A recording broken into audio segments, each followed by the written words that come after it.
Thanks for joining me for the Daily Bread Bible Study. This is day 194 for Sunday, July 12th, 2020, focusing on Song of Solomon, chapters 1 through 4.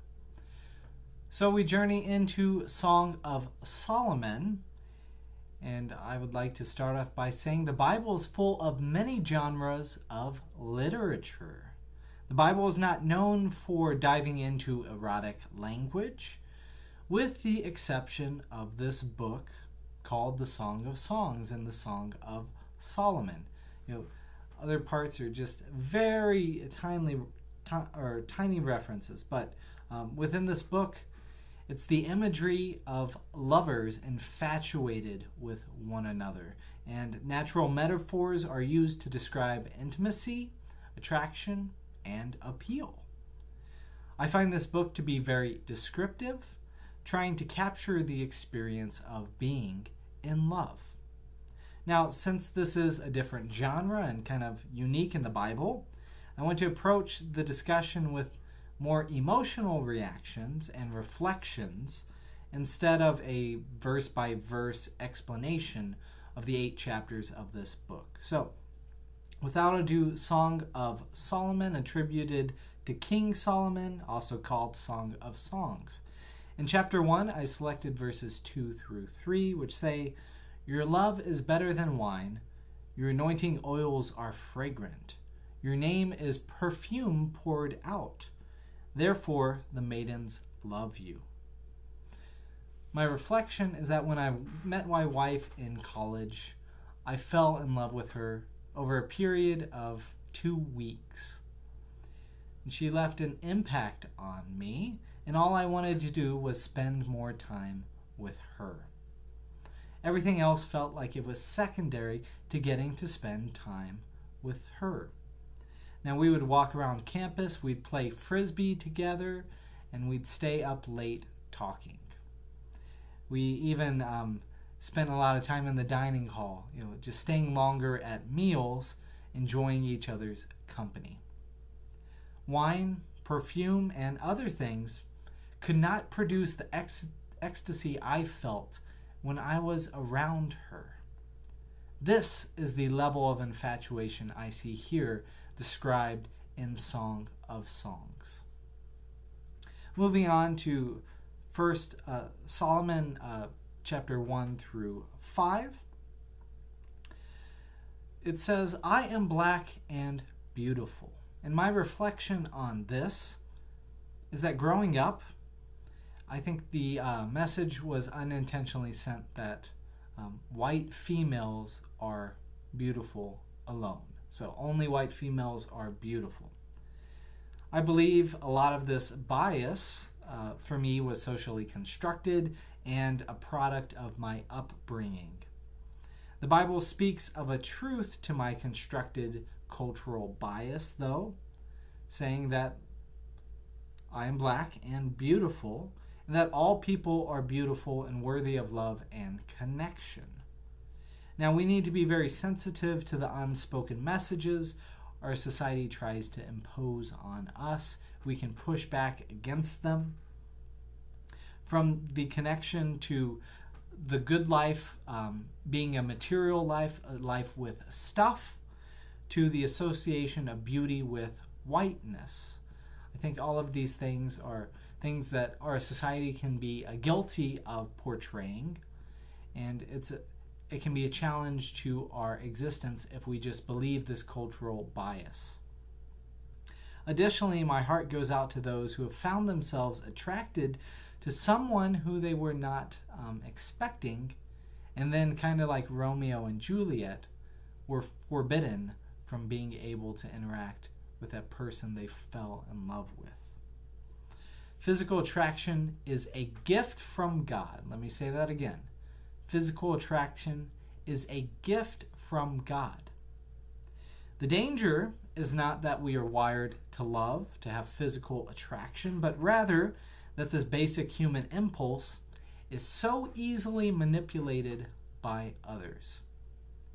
It takes each person in relationship to have mutual care and respect for the other in order for that love to be a healthy and safe, inviting place. When there's power imbalances and dynamics between the two, it can get out of hand.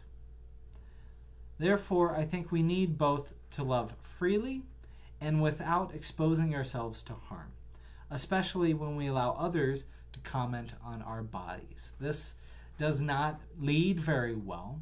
It can be kind of destructive. The claim that I am black and beautiful is a claim from within the character's self. And this individual has come to appreciate who they are and how they look, and to claim the beauty that they have within themselves. Stating black and beautiful encourages me to look beyond the surface of individuals and to recognize that the character of the individual is at least as equally as important to the physical attractiveness of someone. We get this all the time. There are people who are very physically attractive, but at the same time are very shallow and have no depth of character. And on the whole, that's a challenge, right? If someone just is in love with themselves and how they look, they're not going to love you, and any infatuation you have with them is going to lead to disappointment and longing, suffering. So it has to be mutual. Moving on to chapter 2, I selected verse 6, which says, "Oh, that his left hand were under my head, and that his right hand embraced me." There is a lot going on in this text, but I want to point out that physical touch, it's also a gift from God, but it was really awkward for me as a child. It got even more awkward as a teenager, and I was very aware of touching other people, so I kind of did it rarely. I associated touch with intimacy and physical attraction, and somehow came to the conclusion that I should only touch people I was attracted to. Now, this is not 100%, but at the same time, that was, just not knowing how to deal with the feelings around physical touch. This reference in verse 6 is of someone who does not worry about touch. They have a healthy understanding of touch. They seek embrace, the endorphins and the biological feelings of joy that come with that. We see by this phrase, even the anticipation of touch brings pleasure. And the more I've grown, the more I've realized that touch is connected to basic human thriving. As a baby that is born, needs to be close to the mother, to feel the warmth, to be connected, to know that it's loved, to hear the heart beating of the mom. And even as my children are still very young, they're 4 and 2, they feel that absence when we're gone as parents. It's hard for them, but when we get to be around them and give them tickles in a loving manner, not aggressive, but just to put our hands in gentle ways on their back, and that sparks a lot of joy within them and helps them know that they are safe and loved. So may we offer others touch that is both respectful and joyful. Moving on to chapter 3. "Upon my bed at night I sought him whom my soul loves. I sought him, but found him not. I called him, but he gave no answer." This, from verse 1, reminds me of the first time I left my future wife for the weekend. I felt sad. I'd become accustomed to getting to hold her hand and to walk with her, yet she went away and I had to cope.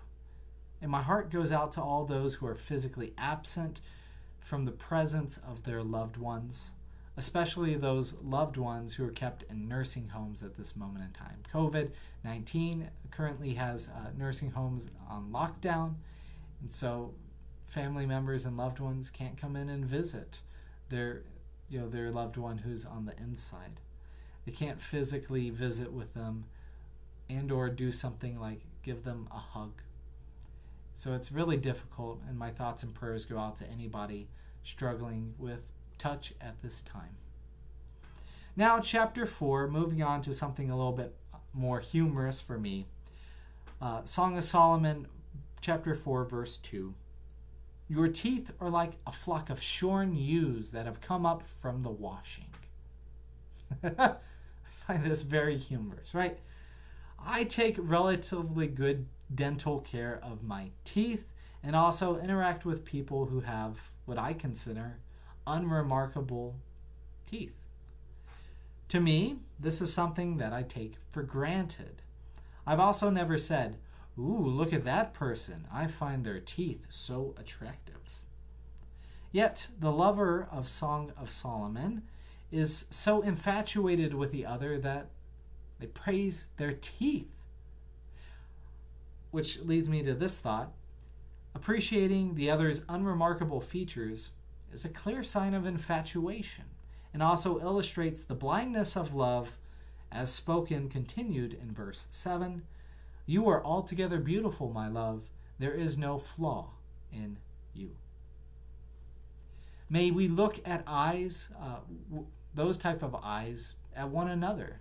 May we realize that God looks at us with these loving eyes, that sees us and sees no flaw, because God's love for Jesus and Jesus' covering of us and death and resurrection and justification all in fact cover us and make us altogether pleasing to God. So may you know that you as an individual are loved and beloved by God, and heck, even your teeth can be pleasing too. So have a wonderful day. Thanks for joining me for the Daily Bread Bible Study.